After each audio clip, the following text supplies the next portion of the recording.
Hello everyone, I am Priya. Welcomes you on Bengal. Today I will discuss on an interesting topic. What's that? Yes, it's biogeochemical cycle. So let's get started. What is biogeochemical cycle?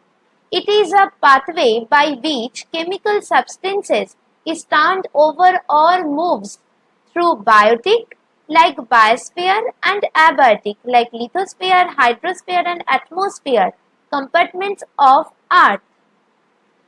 And the example of biogeochemical cycle, water cycle or hydrological cycle, carbon cycle, oxygen cycle, nitrogen cycle, phosphorus cycle and the last sulfur cycle. এবার আমরা second topic পড়ব, hydrological cycle. What is hydrological cycle? Hydrological cycle of Earth is the sum total of all processes in which water moves from the land and the ocean surface to the atmosphere and back in form of precipitation. এবং এই hydrological সাইকেলের আমরা কিছু state এখন দেখব, state transformation. যেমন solid থেকে liquid যাকে আমরা বলি মেল্টিং, লিকুইড টু সলিড যাকে বলি freezing, gas to liquid that means condensation and liquid to gas means evaporation এবং solid to gas হলো sublimation process and gas to solid that means deposition. এই পুরো সাইকেলকে আমরা বলতে পারি ওয়াটার সাইকেল। এবার আমরা আসব কিছু এক্সাম্পলে। মেল্টিং তার মানে আইস টু ওয়াটার, বরফের থেকে জলের কনভার্সনকে আমরা বলতে পারি melting, that means solid to liquid. Evaporation, water যখন এভাপোরেট করে যায় অর্থাৎ ওয়াটার ভেপার তৈরি হয় সেটাকে আমরা বলতে পারি liquid to gas transformation. Deposition, water vapour in air থেকে থিনি আইস ক্রিস্টালস, এটা আমরা বলতে পারি গ্যাস থেকে সলিডের ট্রান্সফরমেশন। সাবলিমেশন, সলিড CO2 অর্থাৎ ড্রাই আইস থেকে গ্যাসিয়াস CO2 তৈরি হওয়ার প্রসেসকে আমরা বলি সাবলিমেশন অর্থাৎ solid to gas transformation.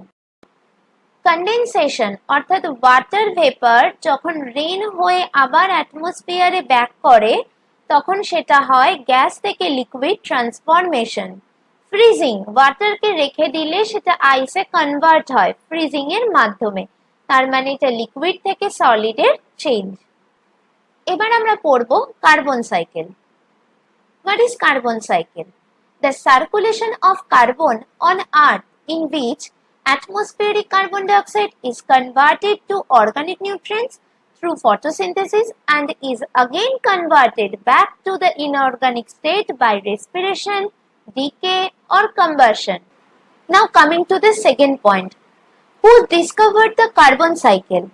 Antoine Lavoisier and Joseph Priestley discovered the carbon cycle in the 18th century, which was later popularized by Humphrey Davy. Now you can see the carbon cycle in which many of steps are included, like photosynthesis and respiration, carbon fixation and respiration, decomposition and combustion. First point নিয়ে discuss করছি, photosynthesis and respiration. Plants absorbs carbon dioxide to produce food in the form of carbohydrate by the process called photosynthesis. Then respiration by plants returns carbon dioxide to the atmosphere for contributing to the cycle in different manner. Second is carbon fixation and respiration. The primary consumer such as cows, horses, etc. use plants as their food and carbon gets accumulated and fixed into their bodies in the form of organic carbon. Then respiration by animals released carbon dioxide back to the atmosphere. Now coming to the third point. decomposition. What is decomposition? Decomposition is done by detritus feeders. Once plants and animals die, the fixed organic carbon is released back in the atmosphere as carbon dioxide through decomposition. Now coming to the fourth step, combustion. The carbon that is left over the body of dead organisms over many years after decay, it becomes fossil fuels. Which of the combustion releases the carbon back to the atmosphere, and thus the carbon cycle has been processing. So now coming to the third one, nitrogen cycle. What is nitrogen cycle?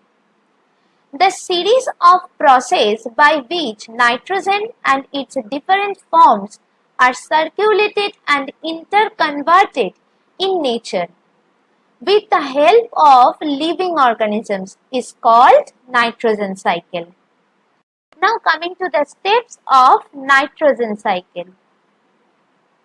Nitrogen cycle is included with many of steps like nitrogen fixation, nitrification, assimilation, ammonification, denitrification. So first is nitrogen fixation. What is nitrogen fixation? It is done by bacteria which converts atmospheric nitrogen into ammonia, nitrates and nitrites.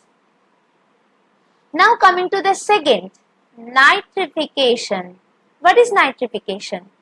It is also done by bacteria which converts ammonia to nitrite and then to nitrate. Now coming to the third one, assimilation. What is assimilation? It is done by plants which absorbs nitrogen from the soil and incorporates them in the plant and animal bodies. Now coming to the fourth one, ammonification. What is ammonification? Ammonification is done by decomposers which converts the dead organic nitrogens of plants or animals back in ammonium, NH4+. Then last, denitrification. What is denitrification? It is done by denitrifiers which reduces nitrates and nitrites and release gaseous nitrogen in the atmosphere. Thus the nitrogen cycle has been processing. Now coming the fourth one, phosphorus cycle. What is phosphorus cycle?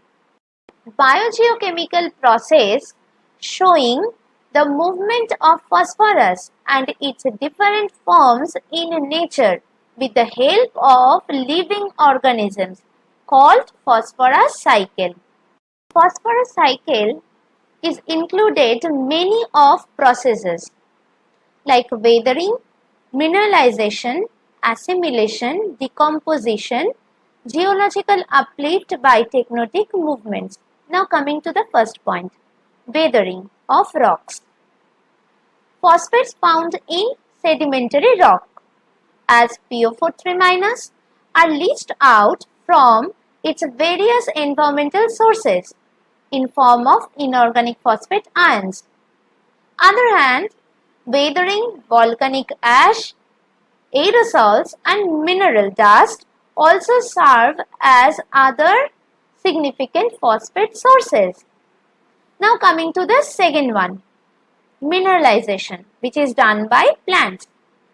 Plants absorbs organic phosphorus present in soil and underground water and convert them to inorganic forms for utilization.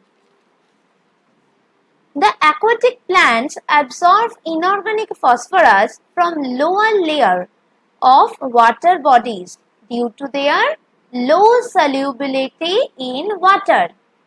Now the third one, What is assimilation? It is done by animals like herbivorous animal, carnivorous animal and humans also. They absorb phosphorus when they consume these plants for their food. Besides, animals obtain phosphorus directly from drinking water. Now coming to the fourth one, decomposition, which is done by microorganisms. Microorganisms such as bacteria and fungi decompose organic phosphates back into the inorganic form, which is then returned to the soil and water bodies. P containing compounds may also be carried in the surface runoff to rivers, lakes, ocean. Now coming to the fifth one, geological uplift and formation of new work. Sedimentary rocks containing phosphorus may be moved from the ocean to the land by process of geological uplift, and the phosphorus deposited as sediments are ultimately released back into the environment through the process of weathering, thus completing the cycle. So, I think you all understand. If there is any doubt, please do comment. Next day, I will discuss some questions about all these topics. If you like my video, then don't forget to subscribe. Stay tuned. Thank you.